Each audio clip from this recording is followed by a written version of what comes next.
DJ, niletee senator.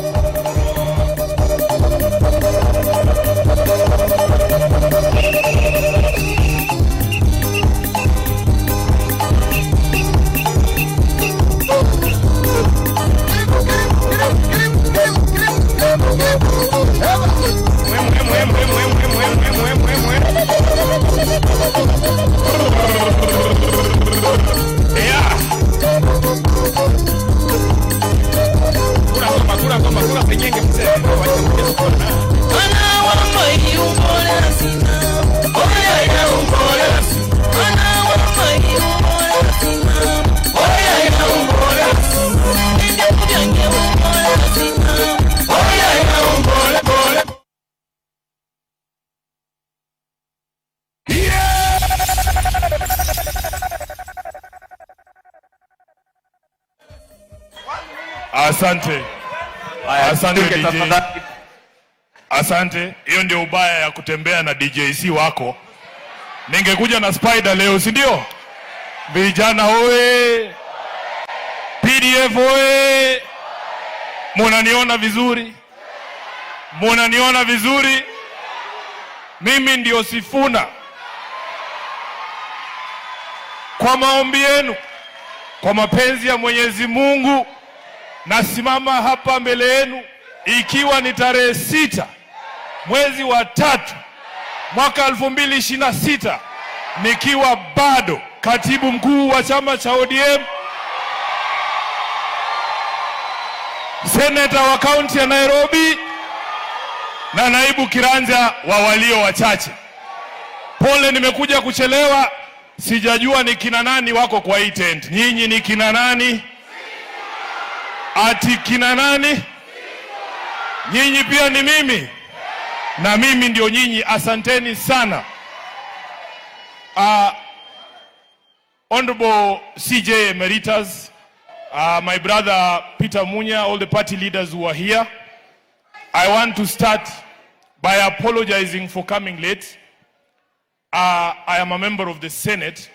This very morning, the governor of Nairobi, Johnson Sakaja, was appearing before the County Public Investments Committee of the Senate. We were discussing some of the things that you have raised here, including our role as senators in terms of oversight. So I apologize that I missed the panel, but I'm here now, and I'm hoping that we will be quick about it so that I can go back. I have very many questions on behalf of the people of Nairobi to ask our governor. Frank, I'm very proud. As a former member of the board of CMD, I was a vice chair of this organization when we started this thing called the People's Dialogue Festival. And I am happy to see how it has grown in leaps and bounds. I will remain proud as a member of CMD to always come back to this particular session. One of the things we did, or we said when we were starting PDF, is that leaders must be accessible to the people. Ukiona mtu anatoroka wananchi, ukiona kiongozi anaogopa wananchi, kuna shida kati ya mwananchi na wao, si ndio? So viongozi lazima wawajibike, waweze kuja hapa mbele ya wananchi, waweze kuuliza maswali. Mimi, I have very few things that I wanted to speak about. As you know, today is a very significant date, Your Excellency Judge. Tomorrow, we are expecting a final comprehensive report from the committee overseeing implementation of the 10-point agenda on some of the issues that we are talking about here. And I can see some students here. I want one student to come and tell us what they understand by the word final and comprehensive. For 5,000 shillings, come up. Kuja.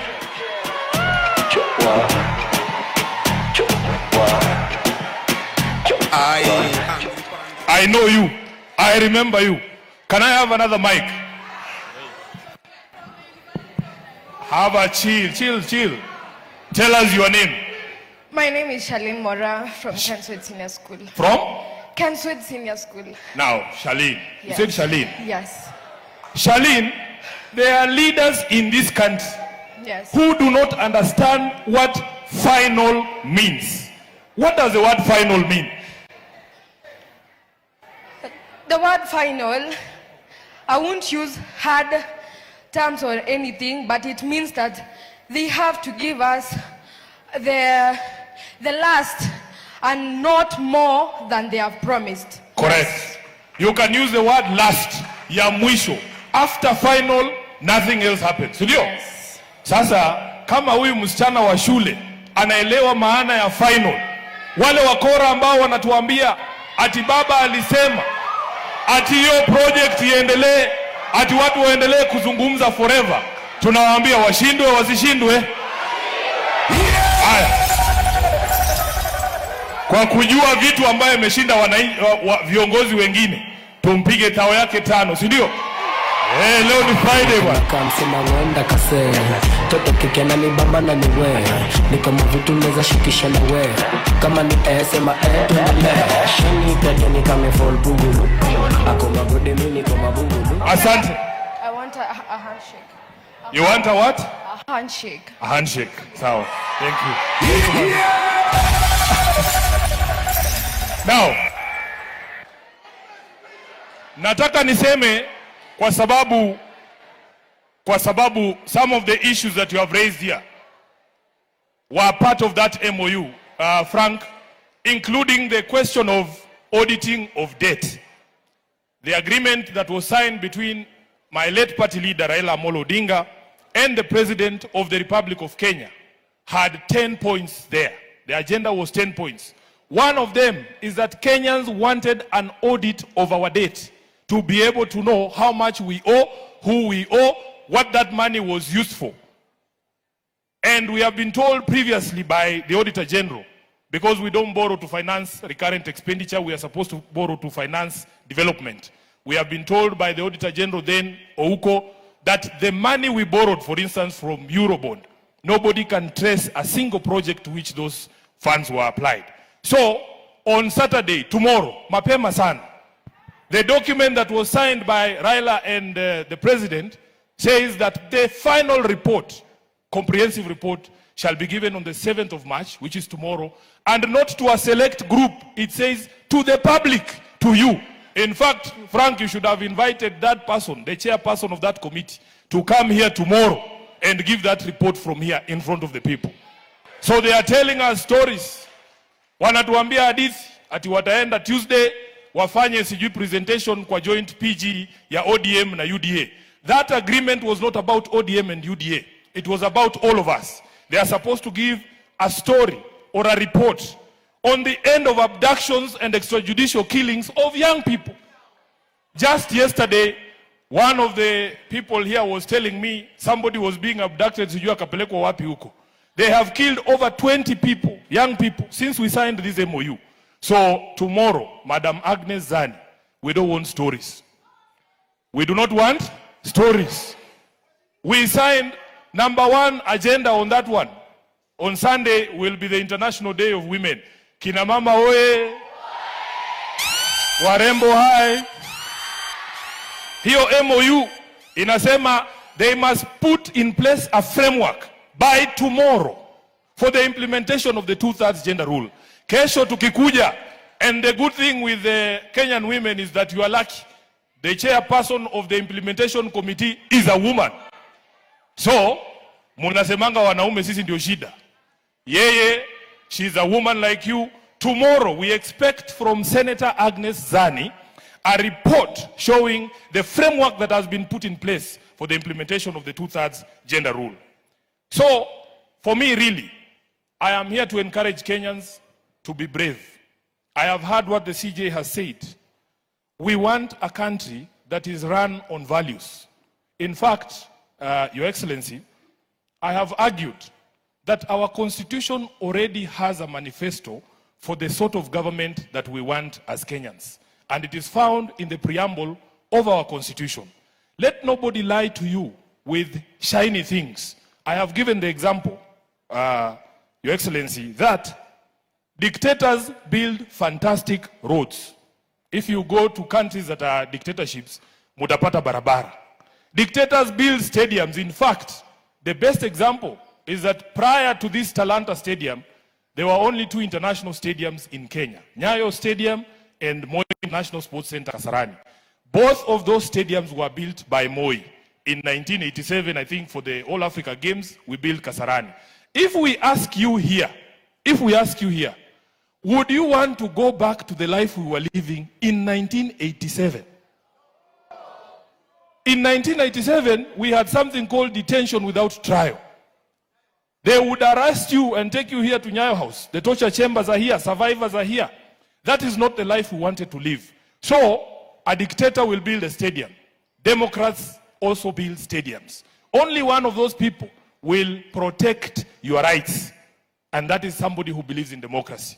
Our argument as young people is that we need to pull the country back to the democratic values expressed in the preamble of the Constitution. Ya kwamba tuwe nchi ambayo inatawaliwa na maadili 6 muhimu, 6 important values. The first one is human rights, respect for human rights. The second one is democracy, freedom, equality, social justice, and the rule of law. Above everything, human beings want to be free. We don't want to live in fear. Ati unakaa hivi kwa nyumba, ukituma tweet ama weke ka video pale TikTok, ati umekujiwa na polisi. Hapana. Hiyo maisha sisi hatutaki kuishi, si ndio? Tunataka kuishi maisha ambayo tuko huru. When you say rule of law, and the CJ has touched on it, how is it possible that people can slave in European countries, in Australia, in the US, wanafanya kazi ambazo hata wazungu wamekataa kufanya? Kuosha watu wazee kwa manyumba, wazungu wamekataa kufanya hizo kazi. Sasa sisi tunafanya hiyo kazi, mtu ana save pesa kidogo, after amelipa, hiyo shamba iko na title 2. Na moja ni ya Senator Sifuna, hata ukimpeleka kotini, hakuna mahali utampeleka, kwa sababu yeye ni mkubwa. Who will put their money here? It is not possible. Ya kwamba ukiwa na shida na serikali, once wamekupeleka mahakamani na uweze kuwashinda kesi, waachane na wewe. Si mambo ya kukufuata. That is the country we want to live in. Now, we are talking about all these values. These values reflect on everything. The CJ has also touched on transparency. And the problem there in the National Assembly and in the Senate. You know, all these issues, there is a panelist here who said, all our problems start and end with the quality of leadership that we have sent to Parliament and in the National Assembly, in the Senate, and also the President. I will give you the most live example. Right now, Parliament is considering approval of what they are calling the Lake Turkana Oil Development Field Development Plan. That is the greatest theft of public resources we will see in our lifetime. I can assure you. But wale pale bunge wanapitisha tu mambo. Mimi nimesema siku ile kura itapigwa, nitasimama na watu wa Turkana, nitasimama na watu wa Kenya. That contract is unconscionable. I am telling you.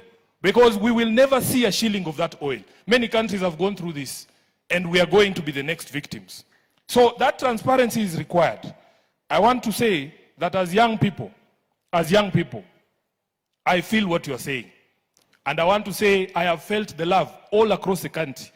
I want to thank you for the support that you have given us. I want you to be bold. Musitishwe bana. Hii nchi haitakombolewa na watu waoga. Haitakombolewa na watu waoga. Unanielewa? Hata Frank nimeshangaa leo wameacha niongee tu. Hawajatupatia gaza hapa kwa sababu wanaogopa ile vitu ambayo tunaenda kusema. Tumewalemea mawazo, tumewalemea ideas, wameshindwa kutudebate. Sasa wameamua ni fujo tu.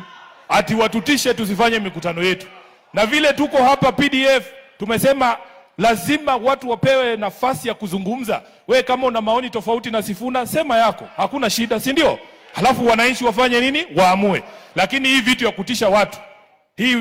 kutisha watu, hiyo sio demokrasia. Nataka nimalize kwa kusema, nasikia wanasema mnanichocha.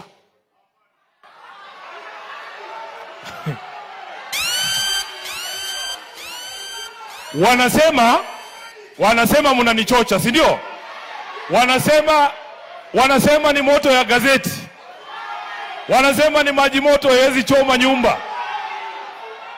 Nataka nione kwa mkono wale ambao wamechukua kura hapa. Kwa hivyo mukisema nyinyi ndio Sifuna na tumeamua tuende vita, tear gas ikipigwa nigeuke nikute mmetoroka nyinyi watu, nikute mmetoroka. Sasa nimeambiwa tuko na tent ya IEBC pale ya registration, si ndio? Nimeambiwa kuanzia jana kuna watu kama 100 walichukua kura, wengine walichukua juzi. Leo nikifika hapa nimeambiwa kuna watu 50 wenye wamejiregister leo. Hawa watu kwa sababu leo ni Friday. Leo ni Friday, hapa Nairobi wananiita waziri wa sherehe. Hao watu 50 wamejiregister leo, nataka tukutane hapo kwa tent. Mimi ndio nanunua lunch ya hao watu leo. Kama umejiandikisha leo hapa, nataka ukule lunch ya Linda Mwananchi, si ndio? So kwa hayo mengi nataka niwahakikishie nyinyi mkisimama imara na sisi tutasimama imara. Hawa ndugu zetu ambao wako kwa hivi vyama yote, Mheshimiwa Munya, you have worked with my party leader, my party ODM. I am sure that even in 2027 it will be the same. Sisi wana ODM sisi wana ODM hatutasahau marafiki wetu ambao tulitembea nao. Kama wewe unaamini kwamba nchi yetu haiwezi kuendelea jinsi ambavyo inaendelea, kama unaamini Ruto lazima aende nyumbani, lazima tutatembea pamoja.